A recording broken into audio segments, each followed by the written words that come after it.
Good morning, I am Samson Balogu, and this is Daybreak Live on Dominion Television, Ibadan.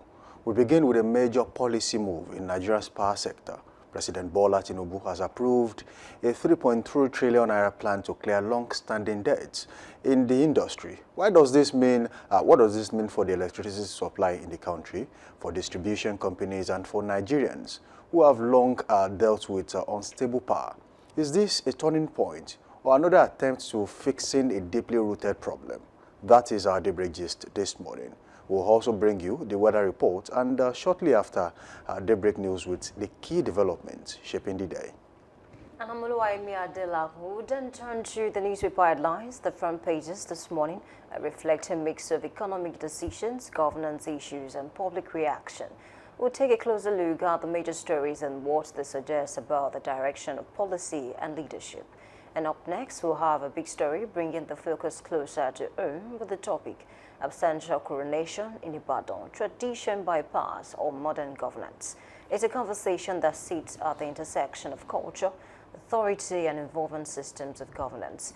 How should tradition adapt in a changing society, and where should the line be drawn? Joining us is Afolabi Afalami, a public affairs analyst. And we'll round things up on this show this morning with Trend Watch. What is buzzing, what is trending, and what has got Nigerians talking this morning? It's an interesting morning full of perspective and reflection. So, good morning to you. Good morning and happy New Week. Talking about reflection, it's the Easter week, and definitely they call Easter Monday, right? Happy Easter. Happy Easter too. So and after the break, where are you going? Well, that is not defined yet. So until that time, we shall see. Let's keep our fingers crossed. Right. And we must say happy Easter to all our esteemed viewers out there too. We wish you compliments of the season. And to those who will be going to Galilee soon, please make sure you go early. You know, that brings back old memories of, you know, while growing up. You know, it's a routine. It's something you must do on Easter Monday, where you visit the Galilee. I'm not sure the last time you went there anyway. That must be about 30 years ago. No. It's not that. Okay, let's talk about Nigeria this morning. And something is trending.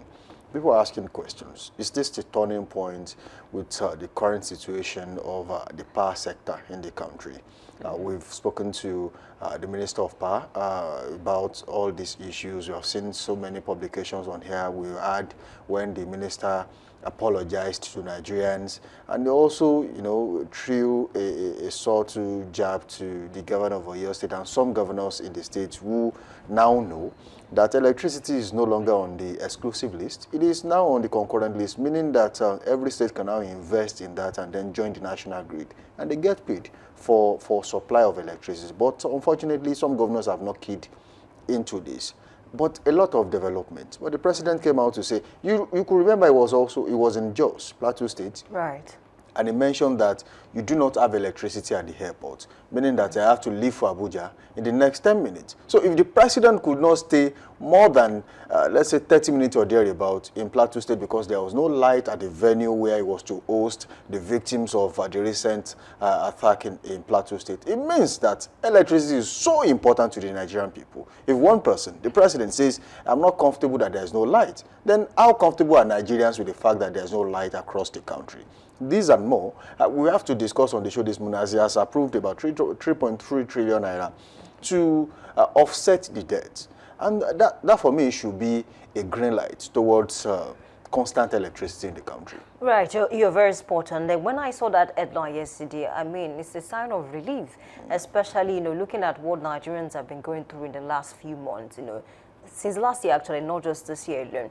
But then I think, you know, checking out, you know, the comments of Nigerians, because I love to do that, honestly, to feel the pulse of the people.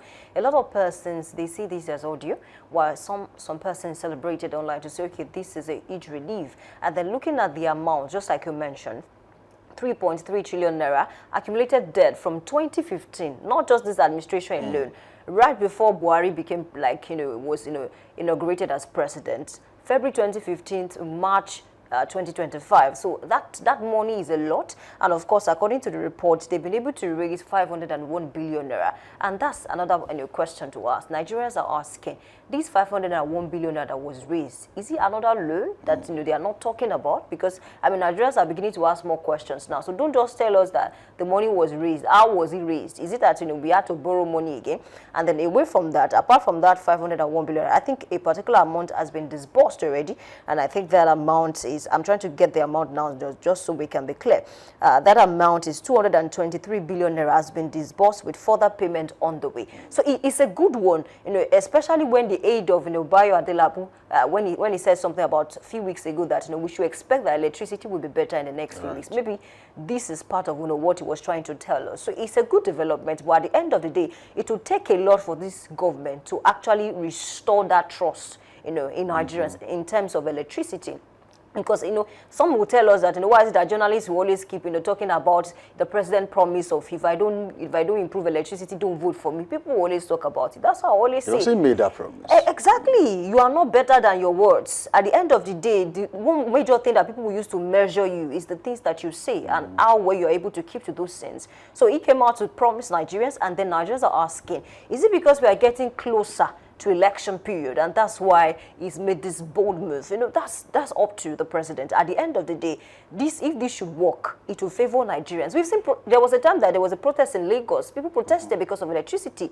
Some companies had to tell some of their workers to go, because they cannot afford to pay their salaries anymore, because they have to invest in electricity, because they cannot rely on the power supply. So it's a lot to actually talk about, but at the end of the day, we want to let's just assume that this money, this 501 billion naira that has been raised, and of course the 223 billion naira that has been disbursed, we yield positive results, not just maybe in the next 3-4 months, but in the next few weeks we begin to see it. Because if you ask some Nigerians now, or let me say people even who stay in Ibadan, have you seen any changes in electricity in the last few days? Many will tell you no. They are still they are still praying. So when they see they see the light, for instance, you see the shout, especially for people who stay in areas where you can easily get you can easily hear the noise. They shout and then they are happy, as if it's supposed to be.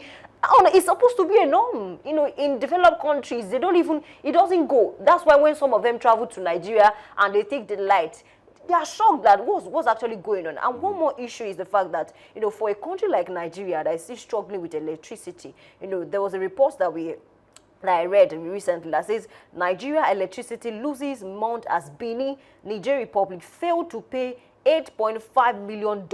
Local customers owe 1.3 billion naira. So people are asking that for a country like Nigeria, this was actually reported around September. For a country like Nigeria that is now struggling with electricity, look at the amount that other countries are we are still disbursing. Look at the amount that they are owing us. So it's something we really need to look at. And then the government should answer some of these questions that people are asking. This money that was raised, you look at it. You don't even need to be a mathematician. 3.3 trillion naira. Some Nigerians are asking, 501 billion naira was raised, 223 billion naira was disbursed. Can that solve a lot?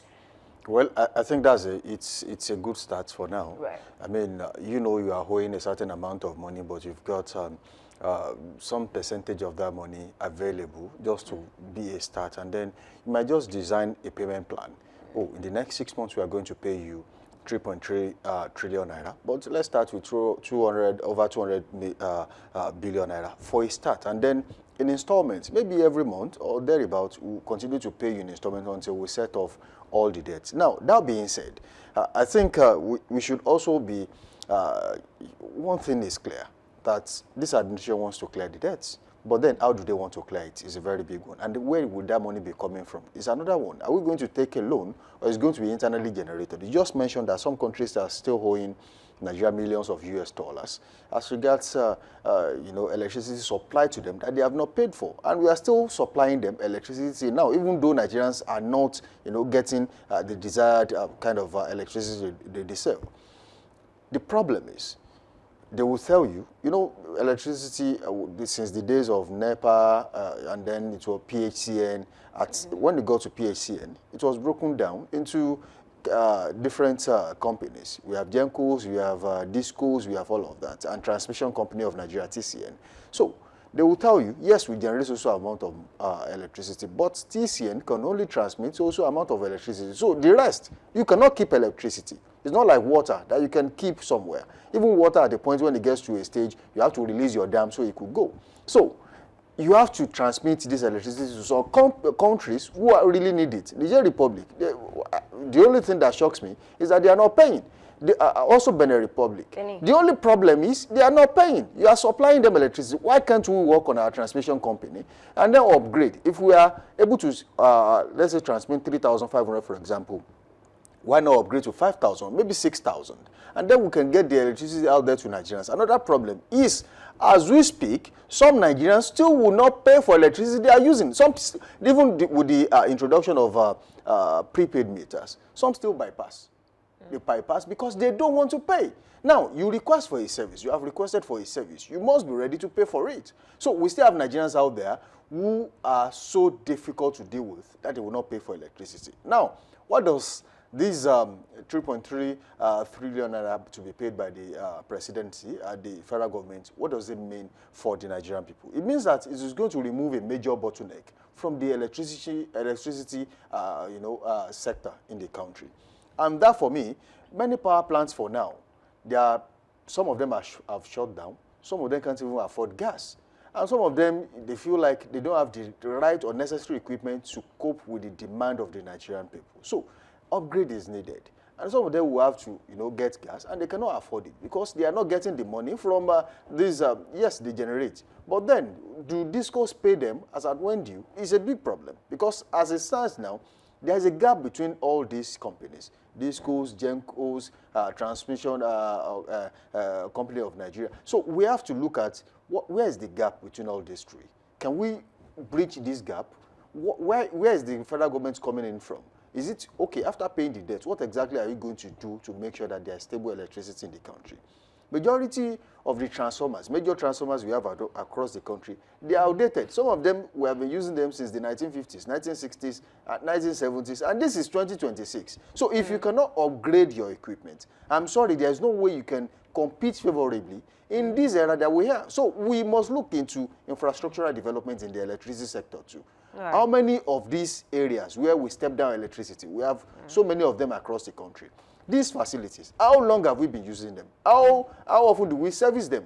Do we have alternatives? If this one breaks down, can we easily switch to another transformer there? I don't think so. So once this one goes down, then we have to wait until someone comes maybe after 1 month or two before they repair them, and then we now go back to the status quo. So it's a problem that really needs to be solved. The federal government should not just pay. They should look into it. Yes, it is not totally owned by the federal government right now, especially the discos. It is now privately owned by some people. Can we also look into government also having a stake in all of this? Because yes, it has been sold. But then, can they still retain a stake of maybe 35%? Meaning that you still have an oversight function to perform on all of them. Don't just leave them to treat the Nigerian people just like they wish to. All right, I think you're very spot on. Let me take you from that angle. Because at the end of the day, I'll always say, it's not about pumping money into a sector. Right. If you keep pumping money and you don't tackle you won't the still see results. You won't see results. Someone dropped a comment under that particular post yesterday and said, oh, enough to share or enough to go around. Meaning that this money is, yes, it has been released or it will be released by the federal government. But where will it go? It's a big question. Will it be shared by a few people, maybe the less than 1% in the society who belong to that class of investors in the electricity sector, or will it be put to good use so that Nigerians will enjoy electricity? 95% of the problems Nigerians have in their businesses, you will be shocked, comes from electricity. If there is stable power, some businesses will survive. Some businesses will not even leave Nigeria. Some have left. Some have left.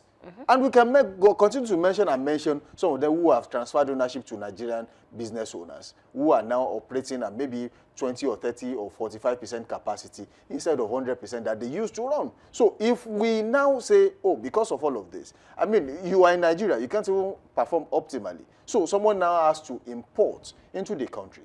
Do we know how much that goes into destroying the Nigerian economy if you continue to rely heavily on imports? If we import as cheap as toothpicks into the country, then Nigeria is done. we still have people who import drinks into the country as we speak, when we can locally manufacture all of these things and sell to the Nigerian people and make some money.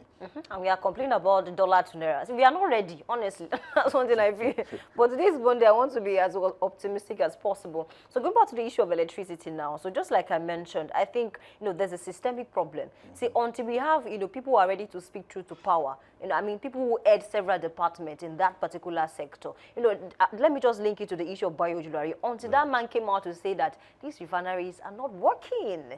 So it was so, even some people had to insult him for saying the truth. They are Nigerians, of course, who are not benefiting one way or the other. But they still abused him for saying the truth. Why can't we just appreciate this truth once and for all and then let's move on? We keep covering what the problem is. And you want a solution, but you are not talking about the problem. So how do you get a solution if you don't even understand what the problem is? Honestly, so that's why I said it's a systemic problem. Yoruba people will say, for that top to be looking so funny, it's because you're not checking the foundation. If you don't check the foundation, you cannot solve the problem. And then kudos to the president at the fact that he decided to pay the debt that, from 2015, that's not 8 years, he added it to his own, period. So I think he tried, on that basis. And then kudos to him, just like I mentioned. But at the end of the day, how can we ensure that this money will not be looted? How do we ensure that those who head the department will do the best that they are supposed to do? And so I think that's why some Nigerians are worried that it's not just about paying the money. Because look at what the president did, I think a few years back. He increased the revenue of the state governors. And at the end of the day, we are not seeing the effect. And then there was one time the president said, hold your governors accountable. Certain things are not really good. Certain things are not going on well the way they're supposed to go. So it's a problem. It's not just about pumping the money. Can we look for ways? Okay, I think right now we need to go on a short break. And then, of course, when we come back, we'll continue the conversation. Please stay with us.